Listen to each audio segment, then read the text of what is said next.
I'd like you to turn your Bibles to Exodus chapter 20. We are looking at the 10 Commandments, also called the 10 Words. And we've gotten to the third one, which shows up in verse 7.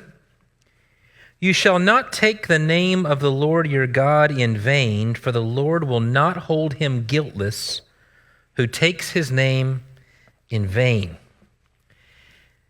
Names are important. When you call someone by the wrong name, the first thing you'll usually find is they'll want to correct that. The first 6 months I was here, I was called Mark so many times. Eventually I had to say, Katie, my name is Nathan. No, I'm just kidding. Names are important. We like to be called by our right name. Names identify us. You know, have you thought about how people want to live up to a name that they've been given? Imagine if you were cursed with a name like Kennedy. I'll tell you what I mean by cursed. You can spend your whole life doing something noble. Let's say you spend your whole life in a state legislature for 40 years. And when you retire, someone says, why didn't you want to be something? Because, you know, every Kennedy runs for president. And so you get these names and you think, okay, I have to live up to my name. Names are important, and names identify us. Names are given to us. We often discover at some point long after birth, we discover that we belong to a family, that we have a history, that something that has happened in our family, whether it be some action they did or something in their genes, affects who I am. It's given to you. And unlike you and I, who are given names, God names himself in Scripture. Oh, there are times when people give him names. It's quite beautiful to notice sometimes. You'll find someone who's been blessed by God, and they'll call him a name, like one who calls him the God who sees.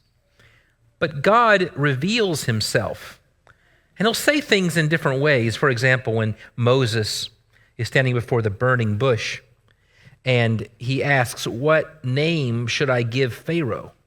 When he asks for a calling card, what name is on your business card? And God says, depending on how it's translated, I am that I am, or I will be what I will be. But you know, the name that you probably have heard from the Old Testament is the name Yahweh. We don't exactly know how to pronounce that name. The ancient Israelites didn't pronounce his name. If you ever heard the name Jehovah, what Jehovah is it is the letters of Yahweh, YHWH, and in between it are vowel sounds. So if you think of Yehovah is another way of saying Yahuwah. So it's Yahweh and Jehovah is the same name. But that's God's name. God isn't saying, okay, I want you to think of me as one Yahweh among many. What he's saying is, there's lots of gods out there, lots of things people call gods. I'm Yahweh, the God of the Israelites. His name in the Old Testament. Identifying him. And the fact that the Israelites didn't want to say it signifies the holiness they had for it. The name of God. And so it makes sense that when you get to Exodus 20 and verse 7, that you would expect one of the 10 big ones to be, don't take the name of the Lord your God in vain.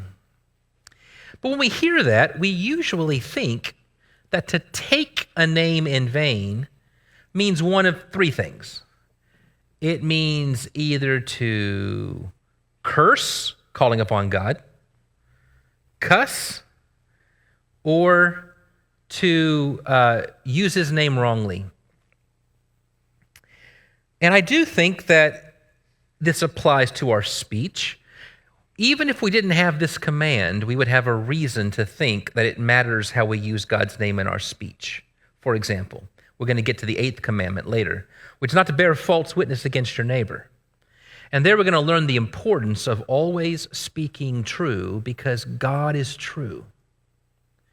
You know, in the Bible, when it says that we're supposed to speak truthfully, There are times in which the text will say, because this is what it means to honor the name of God.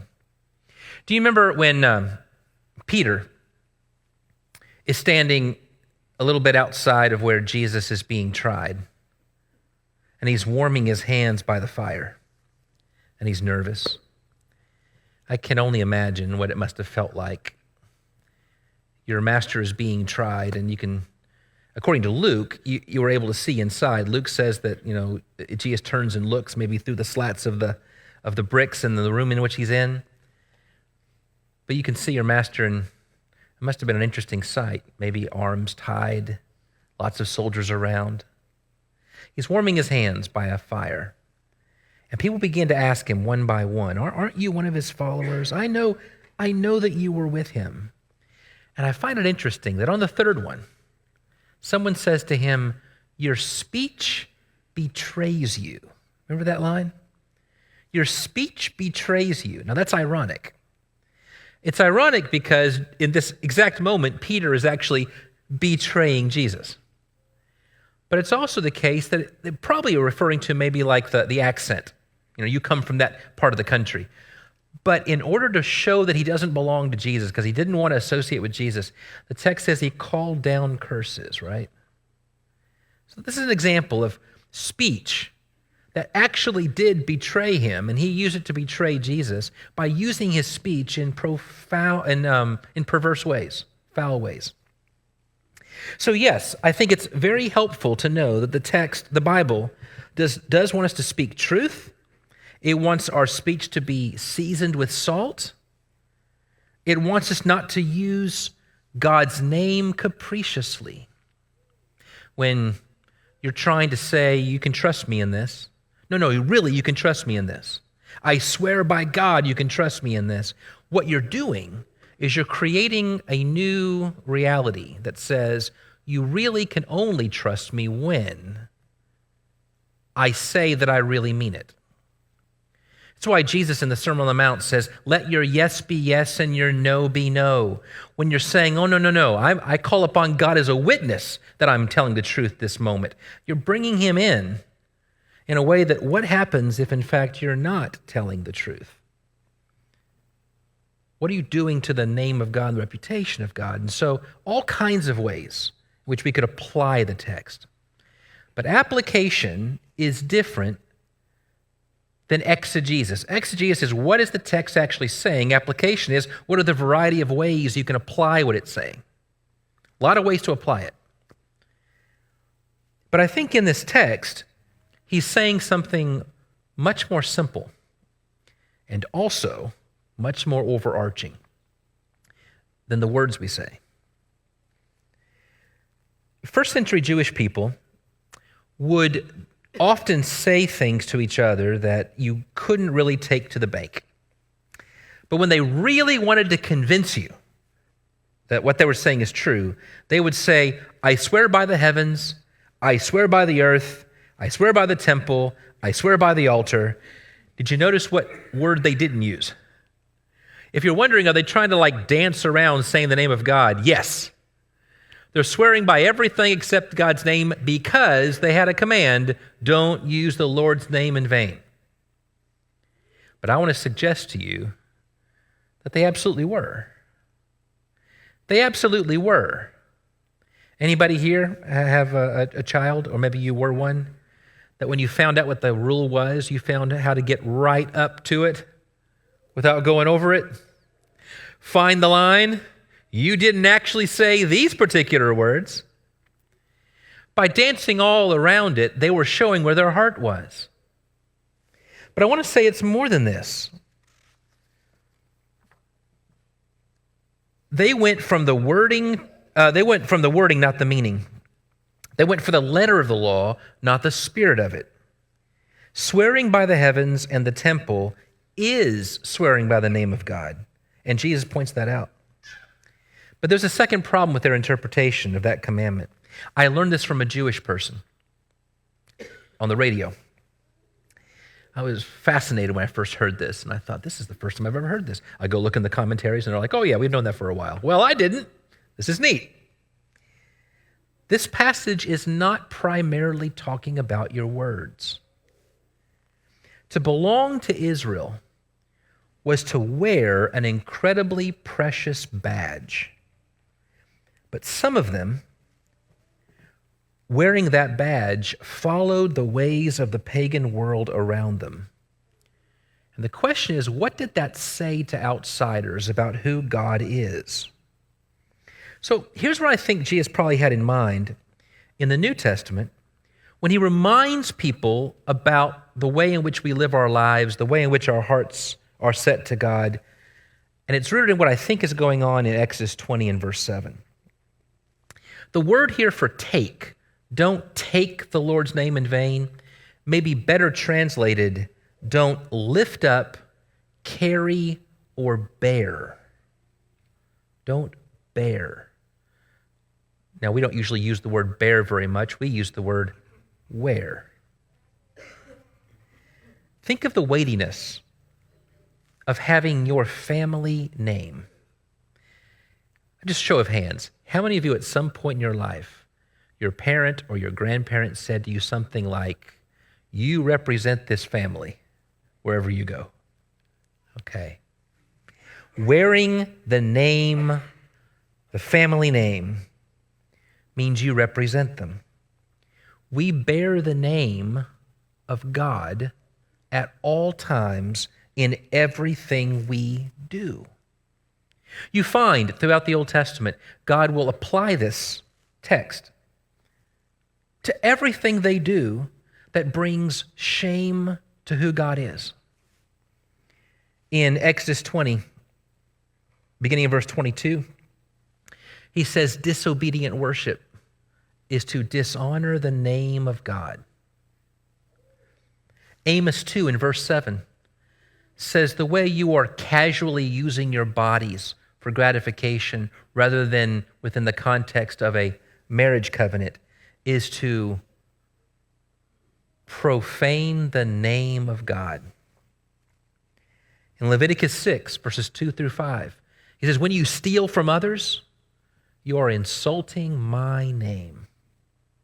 Think about that.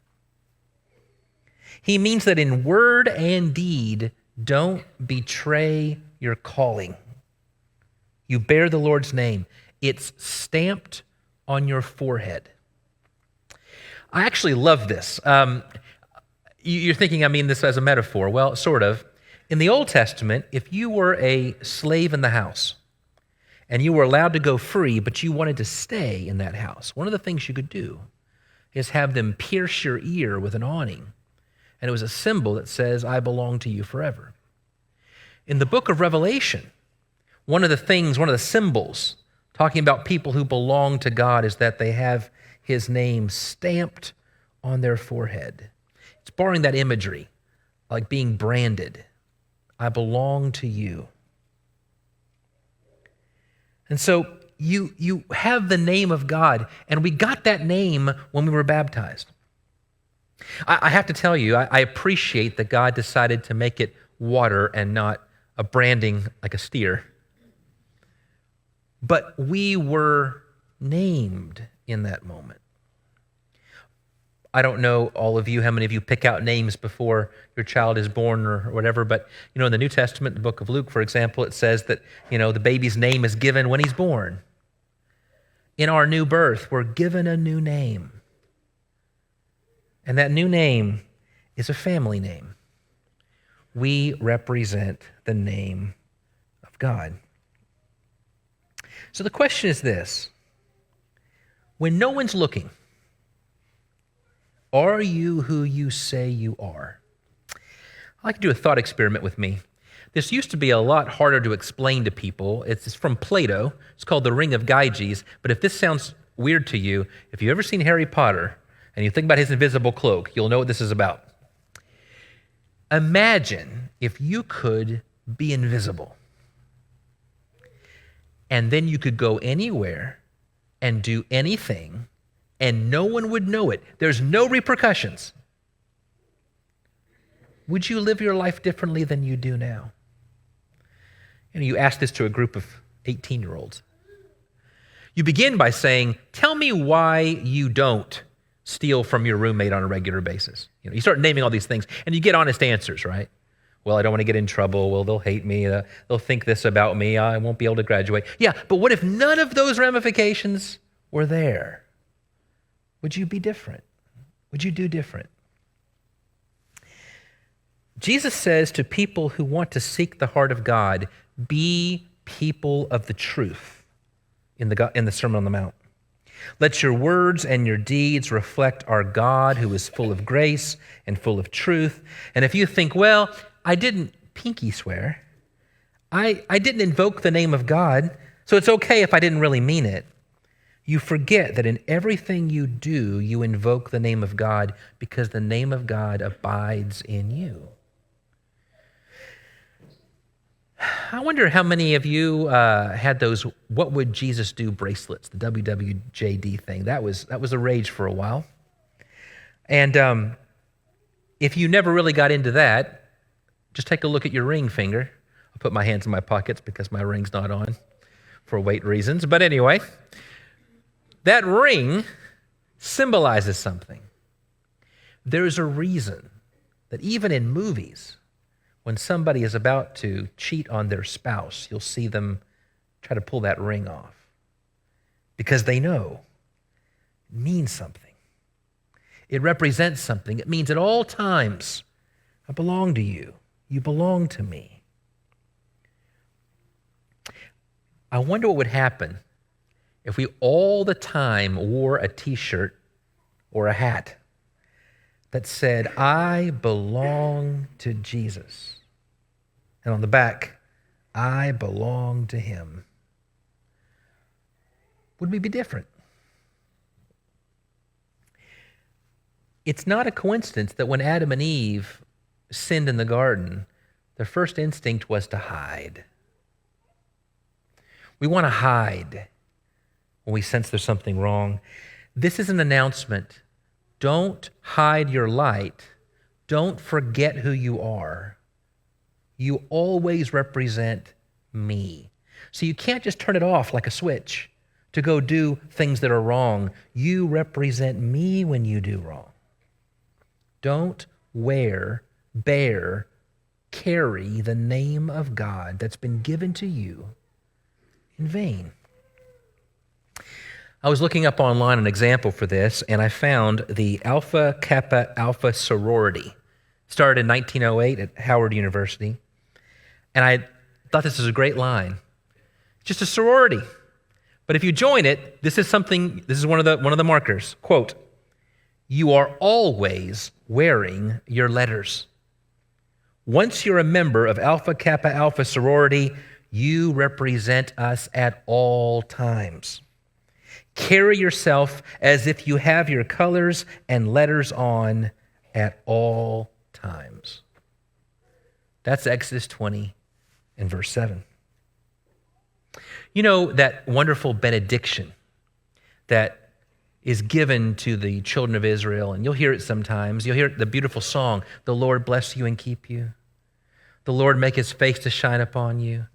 The Lord lift his countenance above you and give you peace. Do you know the next verse? This is Numbers chapter 6 and verse 27.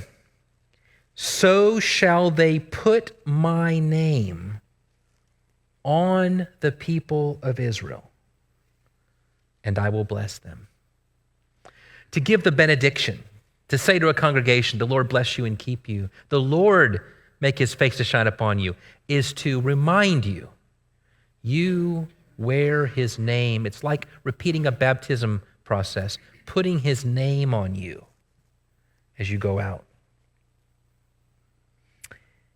Do you know that in each period of Israel's history, each period they struggled with a sin that seems to correspond to the commandments? I don't know if that was a coincidence or if God kind of just know, and he's looking through the future history of Israel and says, okay, let's go through each thing you're going to struggle with each generation. But if you think back to it, during the period of the judges, Israel worshiped the gods of the other nations. First commandment, no other gods. During the period of the monarchy, They set up false idols, although you don't have to go all the way to the monarchy. I mean, even as Moses is coming down the mountain, they've got a golden calf, no graven images. But during the exile, they seem to have learned their lesson. There's not a whole lot of evidence that during the exile they were worshiping another god or they set up graven images, but they were scattered among the Gentiles. And they were hypocritical in their worship. They were syncretizers. That is, I worship Yahweh, but I think Yahweh is going to allow me to do things that normally only Baal would allow you to do. And in Matthew 23, Jesus is looking at the Pharisees, the religious leaders of his day, and he basically says, this is your problem. You have failed to live up to the family name. This idea of honor me with your lips, but your hearts are far from me, or you pay tithes on 10% of the garden leaves, but you don't care about justice and mercy. You are not living up to the family name. And that's why Paul says in Romans 2:24, speaking of God, his name is profaned among the nations. So here's the call. Here's the third word from God. Don't forget who you are. And don't think for a second that the name I put on you goes away or gets covered or erased when you want to sow your wild oats. You represent me at all times. So what's the story that people are hearing or seeing when they look for God in our lives? It's a high, high calling. And so far, you might hear it all very negatively. Ooh, God must be really upset with me when I sin. That's not where I'm going with this. I want you to hear all that, the weight of it, and then think about the other side of it. The reason why it's so weighty is because of all the people of the world, God has given you his name. It's kind of like when your grandfather says, hey, you represent the family in all that you do. That sounds weighty. It's like you're upset with me. I'm not living up to your standards.